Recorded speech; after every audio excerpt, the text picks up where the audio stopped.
Boa noite a todos. Meus irmãos, nosso trabalho de hoje é expiação e arrependimento. Está faltando uma palavrinha nesse título. No final eu vou perguntar que palavrinha que está faltando. O nosso cérebro ele tem dois hemisférios, o direito e o esquerdo.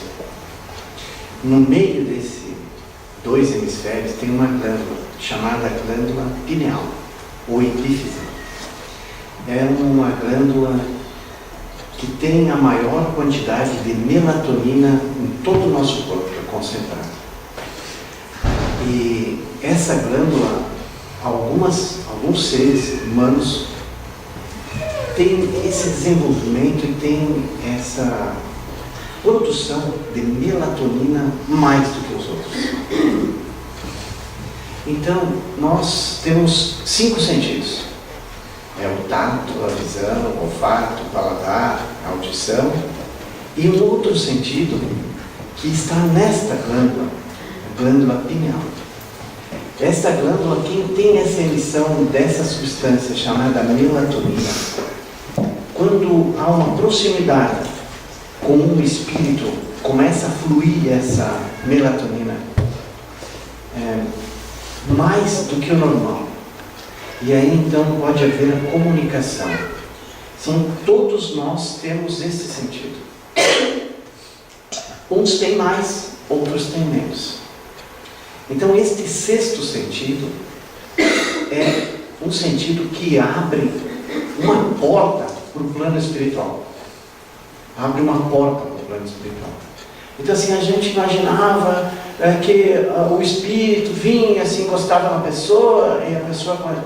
É por causa dessa glândula. Então, quando na França começou a ver esses fenômenos, as pessoas olhavam para cima e viam os espíritos e conversavam com os espíritos. As famílias se reuniam e alguém que tinha essa substância, essa produção, conseguia se comunicar com os espíritos, com pessoas que já haviam passado do plano material para o plano espiritual. Começaram a fazer esse intercâmbio. E aí começaram a se comunicar através das mesas. Então a pessoa larga um fluido que fica impregnado ao redor da mesa, e aí eles estabeleceram uma comunicação. Uma batida para sim, 2 batidas para não. Aí começaram, alguém teve a ideia de botar um alfabeto, começaram uma batida, B, 2 batidas, e esse método foi se aprimorando, se aprimorando.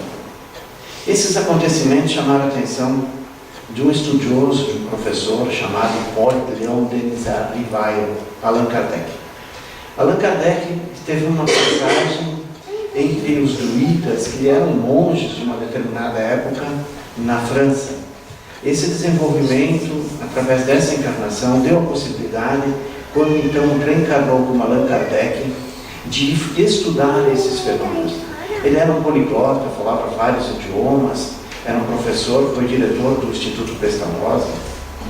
E então esse intercâmbio com o plano espiritual chamou a atenção desse professor. Um cara metódico, que não acreditava em qualquer coisa. Nós acreditamos muito, a gente ouve uma notícia no rádio, no jornal, e a gente acredita que aquilo é verdadeiro, sem ter testado se é verdade ou se é mentira. Então Allan Kardec, como tinha esse conhecimento de professor, de ir a fundo, analisando se é verdade ou não, ele foi o escolhido para fazer esse trabalho de codificação da doutrina espírita. Então o primeiro livro que ele escreveu, foi em torno de 500 perguntas, que se chamou o Livro dos Espíritos, com uma médium, uma pessoa, uma moça jovem, que tinha uma capacidade extrema de se comunicar com uma pleiade de espíritos, né? E aí ele formulou perguntas. Ela perguntava e ela ouvia dos espíritos e respondia para ele e ele escrevia. A primeira pergunta que ele teve a cuidado de fazer, ele disse assim: que é Deus? Ele não disse quem é Deus. Nós tínhamos uma imagem de que Deus era um velhinho que ficava sentado num trono com uma bengala e que julgava as pessoas que tivessem agido corretamente e que iam para o céu, para o paraíso, as que tinham sido maldosas que iam para o inferno e as que fossem mais ou menos iam parar no purgatório. Para nós termos uma ideia dessa nossa equivocada concepção do ensinamento que tivemos, o purgatório foi inventado em torno do ano 500, por um bispo lá que inventou que tinha o purgatório. E aí, então, todo mundo acreditou que tinha o purgatório. Então, Allan Kardec fez esse estudo metódico, que essa primeira edição do Livro dos Espíritos teve em torno de 500 perguntas. Já o livro, na segunda edição, já teve 1018 perguntas, que é o que tem atualmente o Livro dos Espíritos. Então, a primeira pergunta, que é Deus? Deus é a inteligência suprema, causa primária de todas as coisas. Então, tudo partiu de Deus. Tudo começa com Deus. Nenhuma coisa acontece sem que Deus saiba, que Deus permita. Então, quando nós estávamos entrando aqui nessa sala, estava conversando com o irmão Rodolfo, a primeira pergunta, a primeira conversa que nós tivemos sobre Deus. Deus, não adianta a gente invocar qualquer espírito que a gente queira, sem antes invocar Deus. Deus a gente jamais deve fazer uma prece para um espírito, ou mesmo que seja um santo, sem primeiro invocar a Deus. Porque não adianta, se Deus não quer, não acontece. E Deus não é aquele velhinho maldoso que julga as pessoas, que condena, que manda para o fogo do inferno. Deus é um ser amoroso, que conhece as nossas imperfeições, as nossas dificuldades, e que quer e que nos ama muito, e quer o nosso bem. Então tudo que nos acontece é para o nosso bem, para o nosso bem. A gente muitas vezes se desespera e condena e reclama de Deus, mas todas as coisas que nos acontecem são para o nosso bem. Se a gente olhar certas coisas que nos aconteceram no passado e que a gente sofreu muito, e hoje a gente tem uma outra ideia disso, uma outra concepção, e a gente agradece até porque foi desta forma. Pense, algumas coisas desagradáveis que aconteceram na nossa vida e que hoje a gente olha para trás, ainda bem que aconteceu aquilo, se eu tivesse ido por aquele caminho, não teria sido tão bom como eu estou hoje. E nós estamos hoje num momento maravilhoso na nossa existência. Não só por estar estudando a doutrina espírita. Ninguém muda nada por ser espírita. Ninguém muda nada por ser espírita. Apenas é uma forma, um caminho que nós estamos investigando a verdade para poder saber por que a gente deve mudar. Então ninguém é porque é espírita é melhor do que os outros. É melhor do que alguém que pratica uma outra religião. Absolutamente não. Então, dentre essas perguntas que Allan Kardec formulou para essa médium e os espíritos responderam, ele formulou algumas questões que são importantes para nós tratar do nosso estudo de hoje. Então, assim, definição e caracteres da lei natural. Então, existe uma lei natural. Essa é a lei criada por Deus. Isso está na pergunta 614. O que se deve entender por lei natural? O que é uma lei natural?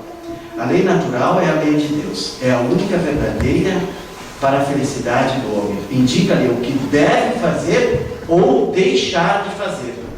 E ele só é infeliz quando dela se afasta. Então, assim, a lei de Deus, a lei natural, diz o que a gente deve fazer e aquilo que a gente não deve fazer. Amar, a gente deve. Odiar, a gente não deve fazer. Então, essa lei natural, ela se desdobra em duas partes. As leis físicas, que é assim, por exemplo, uma água, quando chegar aos 100 graus, ela vai ferver.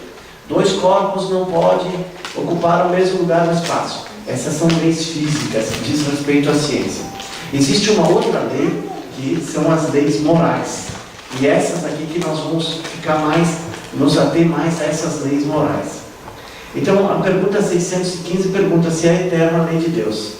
A lei natural tem como característica ser eterna e imutável, como o próprio Deus. As leis dos homens, elas são falhas. E quem aplica a lei é mais falho ainda.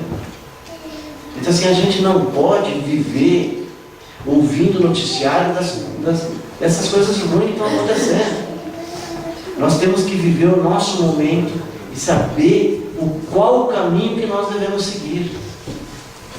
Então, as leis de Deus, elas são justas, elas são eternas, elas não mudam.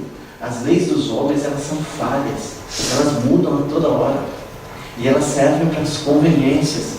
As leis de Deus não, elas são igual para todos, são leis de justiça. Conhecimento da lei natural. A todos, outros facultou Deus os meios de conhecerem a sua lei. Todos os homens podem conhecê-la, mas nem todos a compreendem. Os homens de bem e os que se decidem investigá-la são os que melhor compreendem. Atenção aqui. Alguém percebeu alguma coisa aqui nessa pergunta? Os homens de bem e os que se decidem investigá-la são os que melhor a compreendem. Todos, entretanto, a compreenderão um dia, porquanto forçoso é que o progresso se efetue. Alguém viu alguma coisa? Chamou a atenção de alguém essa parte? O que nós estamos fazendo aqui? Nós não estamos investigando a lei de Deus? Se a gente não tem pretensão de ser espírita e ser melhor do que os outros, a gente não tem a pretensão de vir aqui no centro espírita, tomar uma água, tomar um passe e sair daqui curado de todas as enfermidades. Não. Nós somos investigadores das leis de Deus. Não é isso? Então, assim, se a gente tem esse espírito de aprendiz, de investigar o que é essa lei natural, nós estamos no caminho certo. Então, se alguém vem no centro espírita e acha que vai evitar uma doença, vai evitar alguma... Não, a gente vem aqui para investigar, para conhecer a lei de Deus. Então, os homens de bem e os que se decidem investigá-la são os que melhor a compreendem. Então, assim, nós estamos aqui para estudar as leis de Deus, essas leis naturais. Onde encontrar a lei natural? Onde está escrita a lei de Deus? Na consciência. Então, assim, a lei de Deus está escrita na consciência. Para nós entrarmos nesse assunto, expiação, arrependimento, na culpa, na reparação, nós precisamos saber que todas essas leis naturais estão lá na nossa consciência. A nossa consciência está tudo registrado. O que deve fazer e o que não deve fazer. Porque muitas vezes a gente toma uma atitude equivocada. E aí a gente vê que a gente agiu mal. Confiou Deus a certos homens a missão de revelarem essa lei? Indubitavelmente, em todos os tempos houve homens que tiveram essa missão. São espíritos superiores que encarnaram com o fim de fazer progredir a humanidade. Então aqui nós tivemos Moisés, nós tivemos Jesus. Esses enviados de Deus, eles vieram para nos esclarecer essas leis naturais. Então, divisão da lei natural. A lei de Deus se acha contida toda no preceito de amor ao próximo, ensinado por Jesus, é a questão. Certamente, esse preceito encerra todos os deveres dos homens, uns para com os outros. Então, as principais leis naturais são essas aqui, são em 10. Lei de adoração, de trabalho, reprodução, conservação, destruição, sociedade, progresso, igualdade e liberdade. E a maior delas, que engloba todas as outras, é a lei de amor, justiça e caridade. A lei de justiça, amor e caridade. Engloba todas as outras. A lei de reprodução, como se dá a criação dos novos seres. A lei de progresso, que todos nós estamos nesse plano para atingir um progresso, né, para chegar num plano maior. A lei de trabalho, de adoração a Deus, de conservação. A lei da reencarnação, né, que é a lei de progresso. A lei de igualdade, que todos são iguais perante Deus, ninguém é diferente. E aí, então, assim, quando a gente viola essa lei, principalmente essa lei de amor, justiça e caridade, é um sofrimento. Então, quando a gente viola essa lei, a lei de amor, justiça e caridade, quando a gente se atrita com alguém, a gente violou a lei de amor, justiça e caridade, porque a gente não foi caridoso. Violou a lei de amor. Quando a gente ficou com alguma coisa que não nos pertence, que não nos é de direito, a gente violou a lei de justiça. Então assim, cada um é livre, nós temos o nosso livre-arbítrio para fazer o que a gente entender melhor. Só que assim, nós temos um registro de tudo aquilo que a gente faz. Então nós, como investigadores, estudantes da doutrina espírita, nós temos que ter consciência disso. Que tudo aquilo que a gente faz, que viola a lei de justiça, amor e caridade, nos causa sofrimento para o próximo, e vai ter que haver a expiação, o arrependimento e a reparação. Então a Joana de Ângeles diz o seguinte: a violação da lei natural é um ato equivocado. Então a gente aprendeu que esse ato equivocado é um pecado. Vamos tirar essa palavra pecado. Vamos tirar isso aí da nossa ideia, da nossa palavra, pecado. Um ato equivocado, um equívoco que a gente cometeu. E como a gente julga as pessoas que cometeram um equívoco, um pecador, né? E a gente teve uma passagem, já conversamos sobre isso, sobre o caso de Maria Madalena, né? Então assim, a Maria Madalena, quando ela desencarnou, ela foi recebida por Jesus, do trabalho que ela fez de recuperação dos equívocos que ela teve.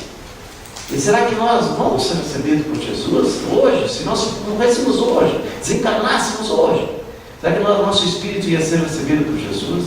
Não, e a gente fala ainda mal da Maria Madalena, né? Então a gente tem que olhar mais para nós, aquilo que nós fazemos, e não o que os outros fazem.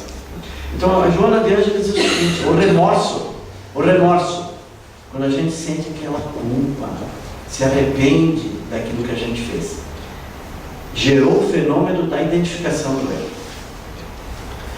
Mas não se faz acompanhar da coragem para a conveniente reparação, transferindo para os arquivos do espírito o conflito em forma de culpa. Então assim, a gente faz alguma coisa errada, a gente grita com alguém, a gente ofende alguém, aí não devia ter feito isso, cara, aí eu remorso. Mas daí falta uma coisa, né? É um erro nosso, a gente conhece o erro, mas falta uma coragem de ir lá e ser reconciliado. Se a gente tirou alguma coisa de alguém, falta coragem para a gente ir lá e devolver. Se a gente prejudicou alguém, falta coragem para a gente ir lá e se desculpar, declarar. Funcionamento, então. A culpa é o resultado da raiva que alguém sente contra si mesmo, voltada para dentro, em forma de sensação de algo que foi feito erradamente.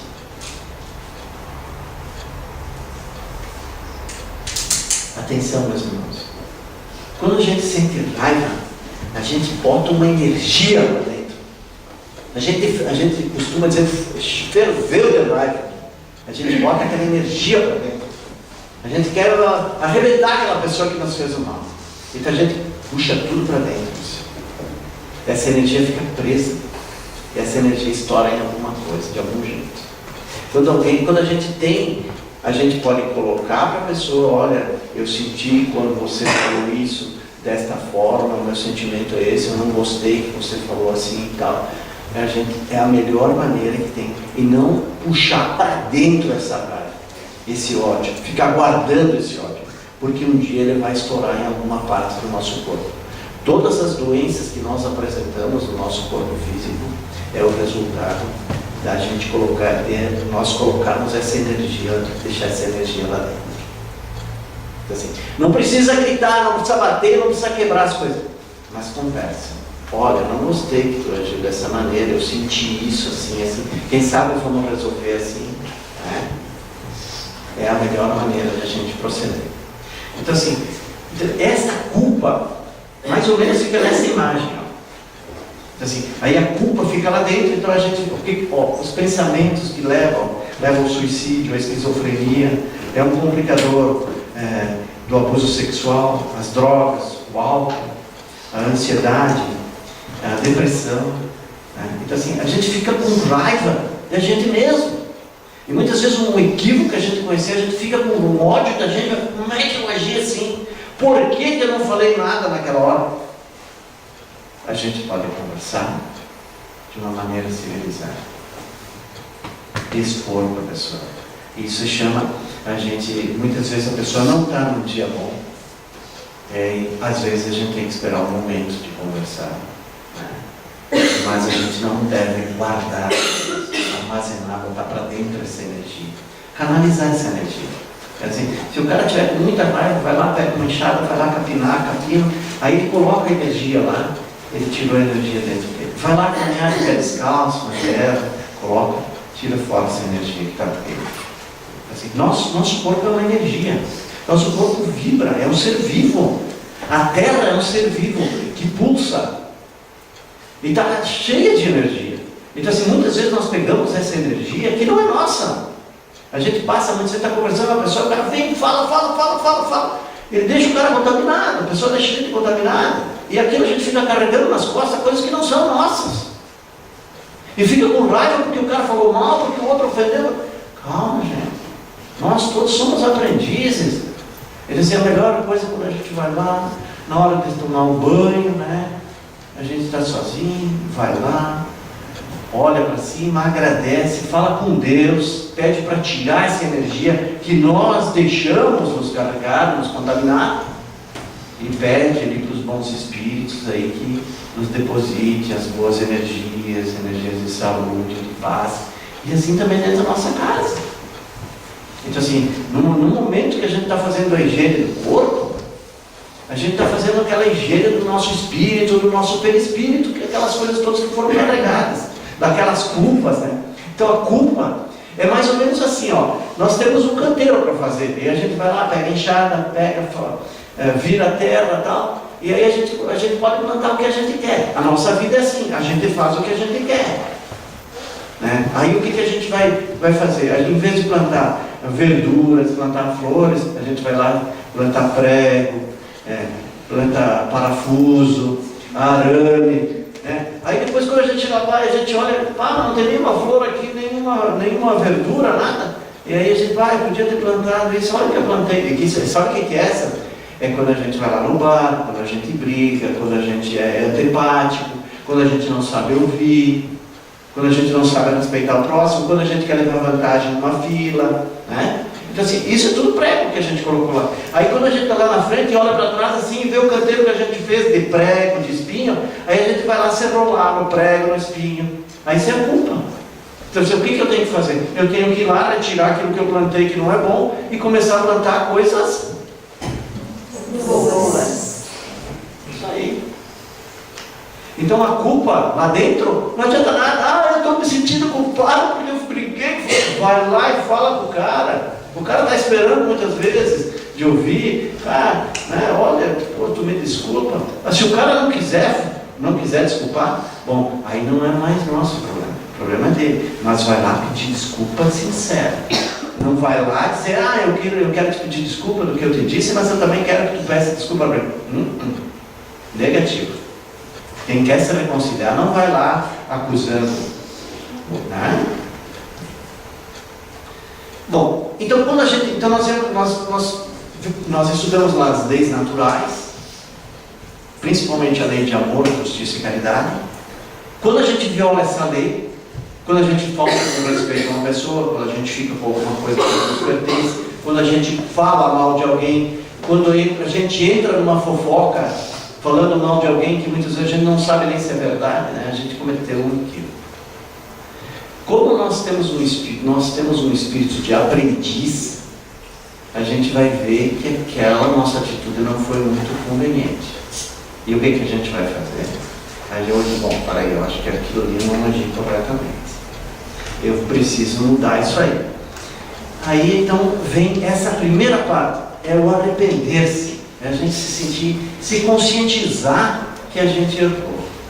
Então assim, se a pessoa tem o hábito de estar sempre reclamando, e ela, o que ela está violando? Uma lei de amor, justiça e caridade, amor a Deus, e isso está lá naquele mandamento lá que é amar a Deus sobre todas as coisas. Então quando a pessoa está sempre reclamando da vida, que não está bom, que não está isso, que não está aquilo, que vai chover, que não sei o que está chovendo, ela está cometendo um equívoco. Ela está violando uma lei. Aí vem o arrependimento. Então assim, aí o arrependimento é a conscientização do erro. É o primeiro passo. Quando a pessoa se conscientiza de que aquilo que ela está fazendo não está correto, não é bom, e esse erro, nós temos que prestar bem atenção, não é só contra os outros que a gente comete, é contra nós mesmos. Quando a gente está com ódio, com raiva, está se sentindo infeliz, está se sentindo inferior aos outros, né? Isso é um equívoco nosso, porque nós todos somos filhos de Deus, e nós estamos num processo de aprendizagem. Então, se a gente não pode ter essa mentalidade, diz, não, mas eu sou coitadinho, eu não consigo fazer nada, eu não sei nada. Sabe por quê? Não sabe? Porque não botou a vontade suficiente para fazer. Quando a pessoa bota a vontade suficiente para mudar, para crescer, ela consegue. Se ela não colocar, tem gente que faz vestibular 50 vezes, não vai passar. Sabe por quê? Falta uma coisa. O que falta?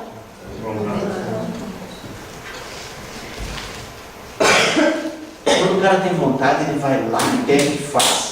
Quando o cara não quer fazer, ele arranja uma desculpa. É o tempo, é o governo, é os pais, é os amigos, não tive apoio, eu não sei, eu sou um coitadinho, eu não entendo nada. Não existe isso. Sabe por que não existe? Se nós pensar isso, nós vamos ficar sempre pensando essa coisa e nós nunca vamos evoluir.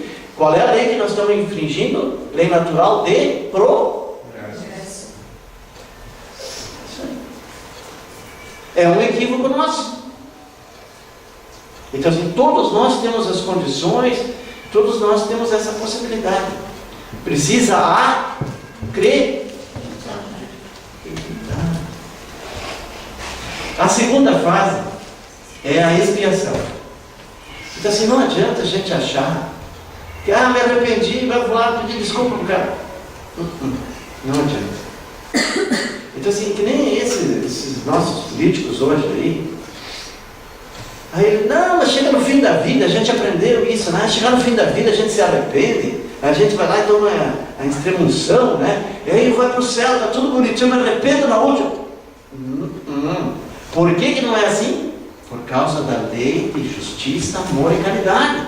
Lei natural criada por Deus, não foi feita pelo homem. Deus não seria justo se ele deixasse essa coisa impura. Mas o cara enganou todo mundo, ele ficou com o processo lá há vários anos e agora ele vai cumprir prisão domiciliar. Está feito, ele se arrependeu. Não, olha gente, eu me arrependo, eu peço desculpa para vocês de ter ficado com todo esse dinheiro, que as crianças morreram de fome, não tiveram atendimento médico, não tiveram comida no colégio, não tiveram uma educação adequada. Eu me arrependo disso. E aí ele vai lá para o céu, todo curtido. É assim? Não é. Porque é uma lei de justiça, amor e caridade. Então assim, nós não precisamos pegar nas armas, atirar pedra, ser violento. Esse processo, a lei de progresso, que vai mudar, que vai limpar tudo isso aí, esse planeta de provas e expiação, e vai passar a ser um planeta de regeneração, essa lei de progresso, é uma lei natural, que vai acontecer naturalmente. Sem violência nenhuma. Porque Deus é maior do que tudo. Deus é maior do que tudo. Então, assim, os caras se acham poderosos, que fazem isso. Não. Existem leis naturais que coordenam tudo isso. Não é assim, não estão jogados no mundo. Tem que existir uma coisa maior. Nós temos que acreditar numa coisa maior. E isso está lá na pergunta número 1. A existência de um ser supremo, o princípio de tudo, a causa primária de todas as coisas. Lá. Então assim, existe um ser superior que cuida de tudo isso, que cuida de todos nós. Então essa expiação, por exemplo, nós tivemos um caso de uma menina em Caxias do Sul há pouco tempo, uma coisa extremamente revoltante. Aí vamos dizer assim que o camarada, eu me arrependo. Não, tu infringiu uma lei. E onde é que está registrado? Está registrado no perispírito dele. Ele não vai prestar só conta para a justiça. Ele vai prestar conta para consciência dele. Consciência dele. Existe injustiça. Cuidado com essa frase. Existe injustiça. mas não existe injustiçados. Existe injustiça, mas não existe injustiçados. Perante a lei de Deus, tudo que a gente faz, primeiro vem o arrependimento, depois vem a expiação, vamos só até aí, expiação, que é um sofrimento. E a terceira fase é a fase da reparação. Não adianta a gente se arrepender, a gente expiar, né? Expiar, quer dizer, tirar a ação que a gente fez no passado.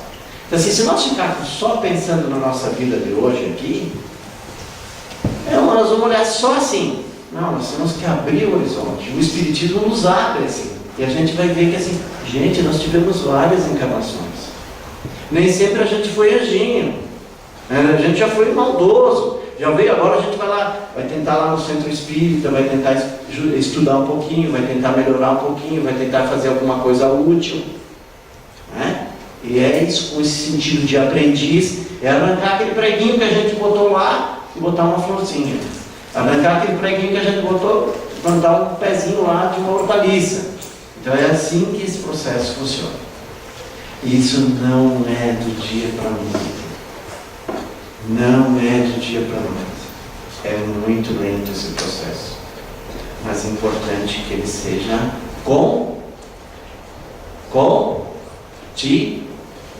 contínuo. Então tá. Ali então essas três fases. A gente violou a lei de amor, justiça e caridade, ou essas leis naturais. Começa então o arrependimento, aí vem a culpa, né? E o cara não tem condições de ir lá e reparar o que o cara fez de mal. E aí o cara pega, então, tem que ter a expiação e tem que ter a reparação. Então assim, então a primeira fase é o arrependimento, conscientização do erro. É só o primeiro passo para o reajuste. Depois temos aí o desejo, a vontade e a esperança de mudar os fatos. Mas não é só isso necessário. A expiação, a reparação, senão não é justiça. Então assim, nada fica sem punição. Expiação é sofrimento. Se cumprirá mediante as provas da vida corporal. Expiação se cumprirá mediante as provas da vida corporal e na vida espiritual pelos sofrimentos morais inerentes à nossa inferioridade. Está na pergunta 998 do Livro dos Espíritos. Terceira fase, reparar o mal com o bem.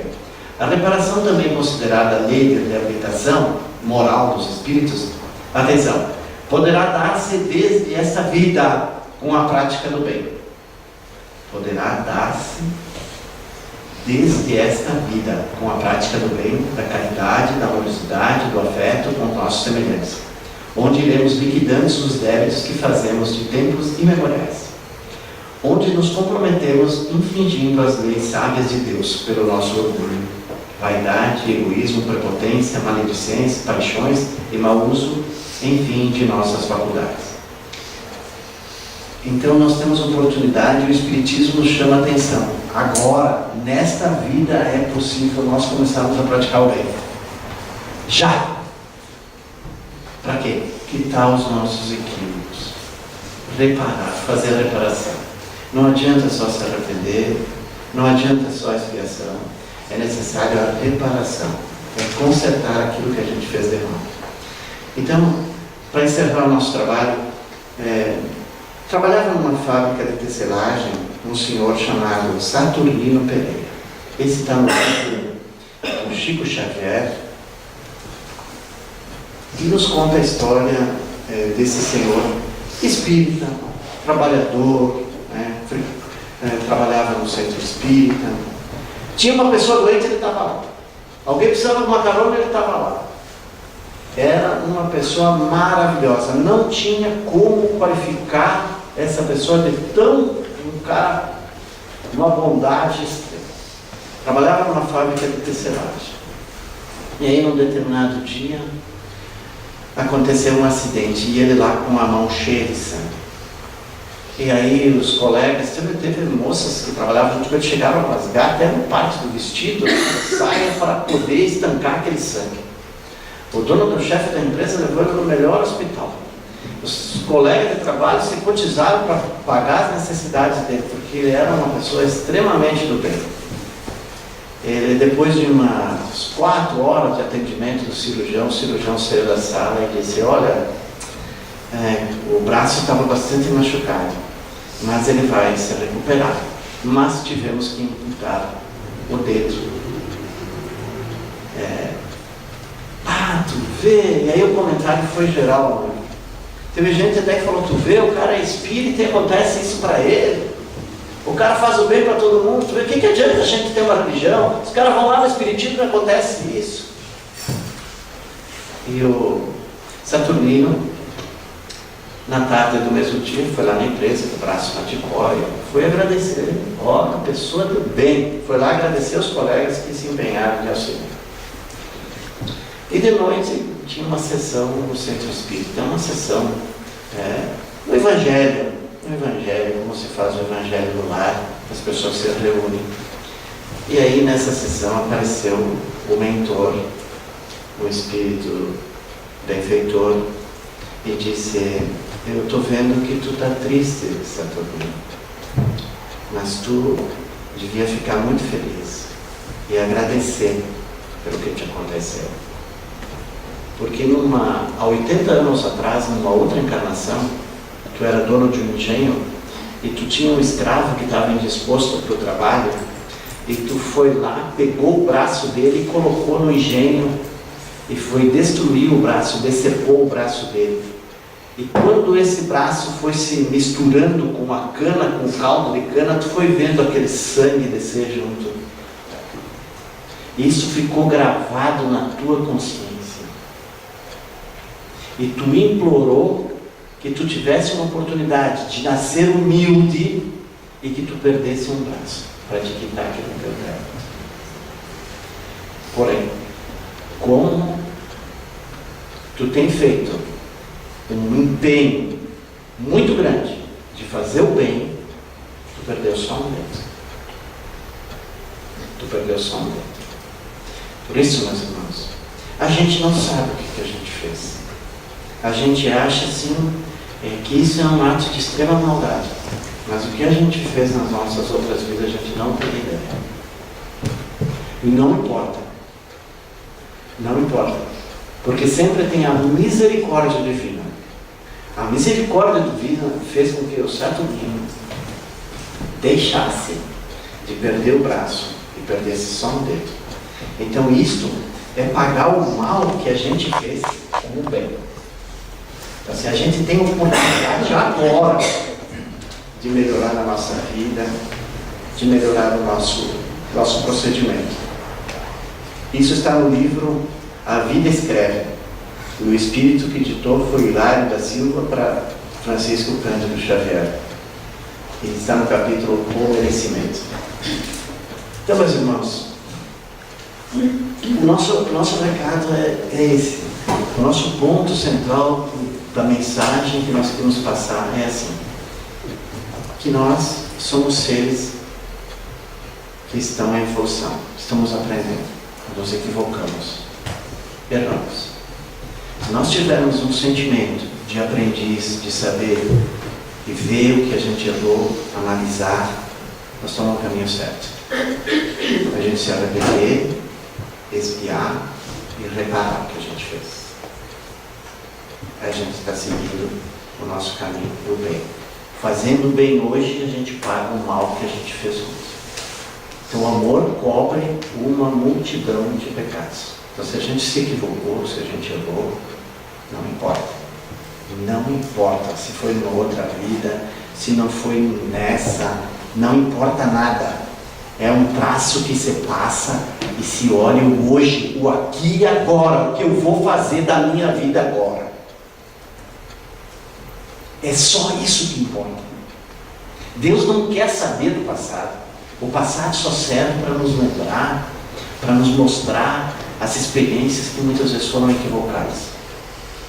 O que Deus quer é essa conscientização nossa, de nós sermos voltados para o bem. Não importa se a gente está envolvido numa série de coisas nesse planeta de provas de expiação. Vamos fazer o bem sempre. bem sempre. Na pergunta 642 do Livro dos Espíritos, para agradar a Deus e assegurar uma posição futura, bastará que o homem não pratique o mal? Olha só, essa pergunta é extremamente importante para quem quer progredir. Para agradar a Deus e assegurar a sua posição futura, bastará que o homem não pratique o mal? Não. Cumpre fazer o bem no limite de suas forças, porquanto responderá por todo o mal que haja resultado de não haver praticado o bem. Então a resposta é praticar o bem sempre, calar a uma ofensa, não revidar, perdoar, não carregar ódio, é fazer o bem sempre. Qual é a palavrinha que estava faltando? Reparação. Isso aí. Meus irmãos, vamos fazer uma oração. Na oração a gente agradece, louva e pede. Agradece, louva e pede. Essas três questões estão no Pai Nosso, que é a única oração que Jesus nos ensinou. E todas as orações são dirigidas para Deus, sempre. Quando você faz uma oração, se invoca a Deus. Quando a gente vai dormir, a última coisa que a gente tem que fazer é uma comunicação com Deus. Quando a gente acorda de manhã, é uma comunicação com Deus.